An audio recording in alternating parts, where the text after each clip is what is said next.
की खबर है, ये आज की खबर से आया। तो विनीत जोशी जो हैं वो आईएएस ऑफिसर रहे हैं, 1992 बैच के मणिपुर कैडर के आईएएस ऑफिसर रहे हैं। अब भारत सरकार के सामने बहुत बड़ा चैलेंज आ गया। चैलेंज यह आया कि मणिपुर में जातीय हिंसा होती चली जा रही है और उसकी वजह से कई लोगों की जान जा चुकी है। लॉ एंड ऑर्डर सिचुएशन है, देखते गोली मार देने का आदेश है। सिचुएशन बहुत खतरनाक है क्योंकि भारत की आंतरिक सुरक्षा के लिए जो नॉर्थ ईस्ट है बहुत ही महत्वपूर्ण है। बड़े लंबे समय बाद नॉर्थ ईस्ट में शांति लौट सकी है। हम लुक ईस्ट पॉलिसी में आगे जा रहे हैं, हम एशिया के साथ जुड़ रहे हैं और हम वहां पर व्यापार, वहां पर शिक्षा, वहां पर संसाधन हम लगातार बढ़ाने की कोशिश कर रहे हैं। यानी अगर भारत को अपनी अखंडता, अपनी सॉवरेनिटी बना के रखनी है, अगर उसको पूरे विश्व व्यापार के साथ जुड़ना है, उसको चाइना को काउंटर करना है, तो यह जरूरी है कि हमारा नॉर्थ ईस्ट और नॉर्थ ईस्ट में जो मणिपुर है, जो बहुत इंपॉर्टेंट हमारा स्टेट है, वो हमारा शांत होना चाहिए। क्योंकि शांति के बिना कभी भी आर्थिक प्रगति की संभावना ही नहीं है। अगर कहीं पर शांति होगी, सुरक्षा होगी, तभी आर्थिक प्रगति के आप सपने देख पाओगे, निवेश लेकर आ पाओगे, सड़कें बना पाओगे, एयरपोर्ट बना पाओगे, वहां के युवकों को रोजगार दे पाओगे, वहां टूरिज्म की फैसिलिटी लेकर आ पाओगे। लेकिन कहीं उपद्रव है, कहीं हिंसा है, तो आप कभी भी उस जगह पे नहीं जाओगे। और सबसे अच्छा एग्जाम्पल कश्मीर ने सालों तक ये जख्म जो है सहा है और अभी भी कुछ कुछ वो सह रहा है। और चाइना के लिए नॉर्थ ईस्ट बहुत इंपॉर्टेंट है। अब जरा ध्यान से सुनो, क्योंकि तुम्हारी कहानी में मणिपुर की स्थिति नहीं है, तुम्हारी कहानी में यह व्यक्ति है जिसकी तरह बनने का तुम सपना देखना चाहते हो।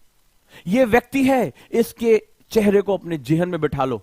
एक 1992 बैच का आईएएस ऑफिसर, 1992 से पहले आपकी तरह एक साधारण इंसान जिसके मन में सपना था, एक साधारण इंसान जो ग्रेजुएशन कर रहा है, जो सपने थे, मां बाप के साथ उसका पहचान थी।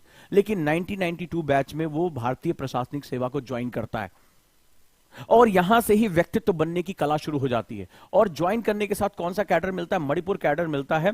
और इसके साथ साथ उन्होंने ढेर सारी बेहतरीन सेवाएं दी।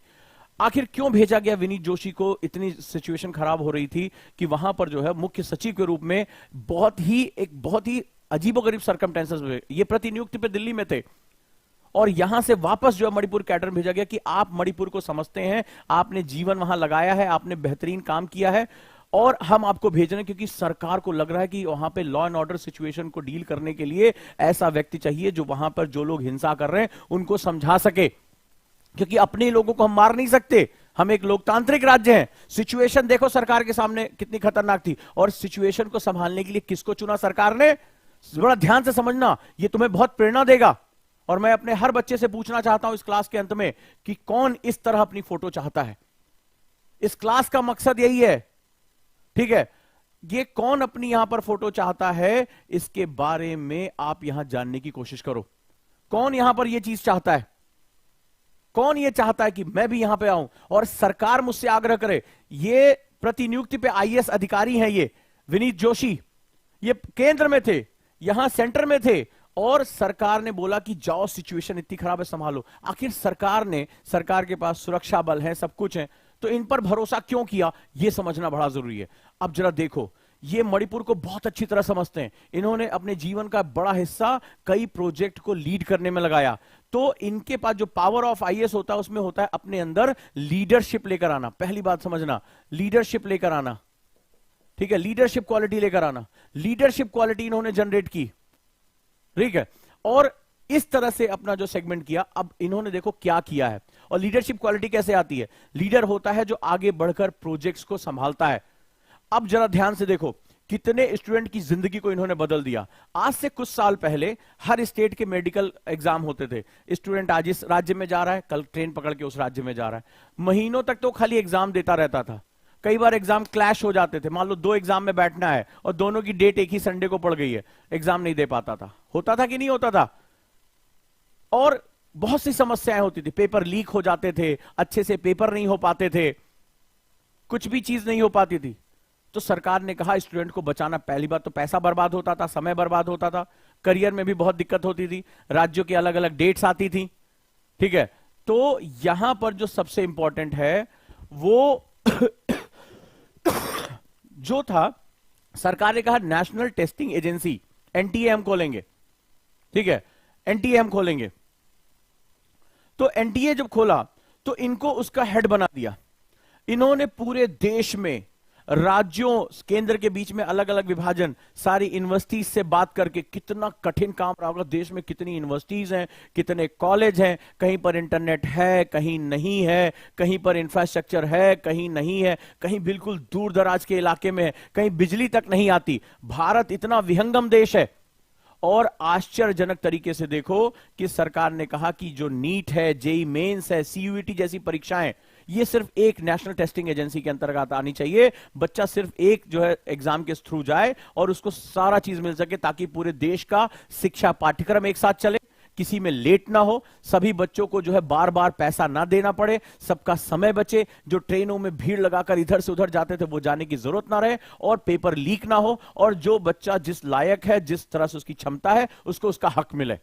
ये कितना बड़ा काम था, तुम अंदाजा लगाओ। देश में कितने विद्यार्थी हैं, कितने स्टूडेंट हैं, कैसे इतनी मुश्किल जैसलमेर के रेगिस्तान से और नॉर्थ ईस्ट के वो दुरूह इलाके जहां सड़कें नहीं है चलने के लिए, आप भारत के बारे में अंदाजा लगा के देखो कि पूरे देश को एक एजेंसी के अंदर लेकर आना, टेस्ट एक साथ कराना, पेपर लीक होने से बचाना, दुश्मनों से बचाना, साइबर अटैक से बचाना, और जो विद्यार्थी योग्य है उसको उसकी हक दिलाना, उनका समय बचाना, पैसा बचाना, करियर बचाना। क्योंकि हम यूथ कंट्री हैं, हम डेमोग्राफिक डिविडेंड कंट्री है। अगर हमारा यूथ डिसोरिएंटेड रहेगा, अगर हमारा यूथ जो है वो डिग्रेड करेगा, तो कुछ भी नहीं हो सकता। Nothing can be happen.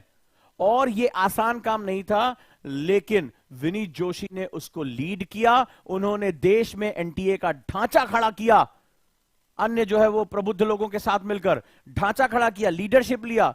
कितना रिस्क था, सोचो, पेपर लीक हो जाए, फेल कर जाए, इनको जो दुश्मन बना दिया जाता, इनको विलेन बना दिया जाता। लेकिन एक लीडर वही होता है जो अपनी पावर को सही तरीके से एक्सरसाइज करता है, जो अपना मकसद समझता है। आज देश के लाखों युवक, अगर जो है जितने भी बच्चे हमारे विद्यार्थी हैं, अगर टाइम से एग्जाम दे पा रहे हैं, टाइम से रिजल्ट आ रहा है, एक साथ वो यूनिवर्सिटीज में जा सकते हैं, उनका पैसा बच रहा है, समय बच रहा है, तो अंदाजा लगाओ किस व्यक्ति की वजह से हो रहा है। एक बार इनके लिए जोरदार आप इमोजीज भेज दीजिए तो सभी लोग, क्योंकि ये आपके सीनियर हैं। मैं मानता हूं कि आप आईएएस फ्रेटर्निटी का हिस्सा हैं, आईपीएस फ्रेटर्निटी का हिस्सा हैं। मानते हो? मैं मानता हूं। मैं मान के चल रहा हूं कि तुम आने वाले समय में लबासना के जिस परिवार का हिस्सा बनोगे, तो ये तुम्हारे सीनियर हुए और ये तुम्हें जो है संभाल रहे कि आप किस तरह से लीड कर सकते हैं।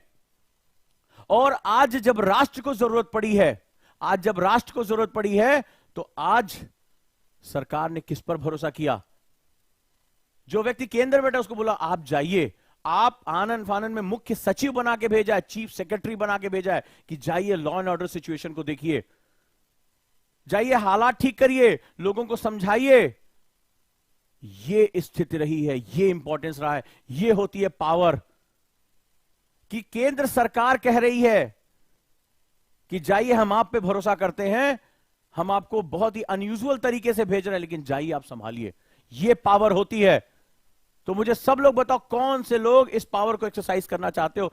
कल को तुमसे केंद्र सरकार आकर कहे कि सर देश के सामने ये मुसीबत आई है, आप संभालिए, आप संभालिए। कल लाखों विद्यार्थियों का जीवन जैसे इन्होंने बदल के रख दिया। आज आपको कितनी सहूलियत हो रही है, आपके शहर में एक सेंटर है, ऑनलाइन एग्जाम दिया, टाइम से रिजल्ट आ रहा है। आज से 5-10 साल पहले अगर आप अपने बड़े भाई बहनों से पूछिएगा, हालत खराब हो जाती थी, ट्रेनों में टिकट नहीं मिलते थे, टॉयलेट के पास बैठ के कभी इस स्टेट में जाके एग्जाम दे रहे हैं, कभी उस स्टेट में एग्जाम दे रहे हैं, कभी पेपर लीक हो जा रहा है, पूरा भविष्य, कितने लोगों का भविष्य बना दिया। ये होती है पावर। जब आप दूसरों के जीवन में परिवर्तन लेकर आते हैं तो उसको पावर कहते हैं। जब आईएएस की जो पावर होती है वो सकारात्मक पावर होती है। सबसे मुझे कमेंट चाहिए, ताकत होनी चाहिए आपके अंदर कि आप दूसरों के जीवन में परिवर्तन लाओ। जीवंत एग्जाम्पल आपके सामने। और जब राष्ट्र के सामने दिक्कत आ जाए कि आज नेशनल सिक्योरिटी की बात आ गई है, इंटरनल सिक्योरिटी की बात आ गई है, तो राष्ट्र तुम्हें कहे कि तुम आगे बढ़ो, तुम्हारा वो सहयोग चाहता है। और सहयोग किसका मांगा जाता है? कोऑर्डिनेशन किसका मांगा जाता है? जो समर्थवान होता है, जो ताकतवर होता है, जो अपनी पावर को समझता है, जो अपने पावर को एक्सरसाइज कर सकता है, जो जानता है कि राष्ट्र को इस मुश्किल रास्ते से कैसे आगे बढ़ाना है, कैसे अंधेरों से निकालना है। भारत की छवि खराब हो रही है, विदेशी मीडिया गिद्ध की तरह बैठा हुआ है, भारत का निवेश रोकना चाहता है, भारत अपने नॉर्थ ईस्ट को बचाना चाहता है, चाइना की गिद्ध नजर है। राष्ट्र एक आदमी पे भरोसा कर रहा है कि जाओ सिचुएशन को ठीक करो, मणिपुर को वापस उसी रास्ते पर लेकर आओ। कहीं से भी नहीं लगना चाहिए कि वो भारत का हिस्सा नहीं है या उसको पृथक किया जा सकता है। ये अखंड भारत है।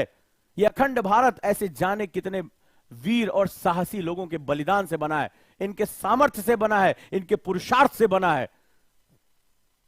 तो सवाल है कि तुम्हारे अंदर वो पुरुषार्थ है, तुम्हारे अंदर वो सामर्थ्य है कि नहीं, कि अपने राष्ट्र के लिए तुम एक धरोहर बन सको। और धरोहर बनने का जो रास्ता निकलता है वो इसी आईएएस से होकर निकलता है, इसी पावर के साथ निकलता है, क्योंकि परिवर्तन की शक्ति आती है। मुख्य सचिव का मतलब समझ रहे हो? अब मणिपुर में प्रशासनिक सेवाओं में होने वाली हर हलचल के लिए ये जिम्मेदार हैं। पूरा प्रशासन इनके साथ चलेगा, वहां के मुख्यमंत्री इनके साथ चलेंगे, केंद्र के साथ कोऑर्डिनेशन होगा। शक्ति का अंदाजा लगा के देखो, ये राज्य के पहले सबसे सीनियर मोस्ट आईएएस ऑफिसर होंगे। सारा पुलिस विभाग भी इनको जो रिपोर्ट करेगा। ये डीजीपी के साथ मिलकर काम करेंगे, वहां की सुरक्षा व्यवस्थाओं के साथ मिलकर काम करेंगे, सेनाओं के साथ मिलकर काम करेंगे। ये होती है ताकत, ये होती है पावर। एक सिंगल व्यक्ति कितना शक्तिशाली हो सकता है, इसका अंदाजा लगा के देखिए। तो ये शक्ति आपको मिलनी चाहिए, ये पावर आपको मिलनी चाहिए, और आप इसका प्रयोग इस राष्ट्र के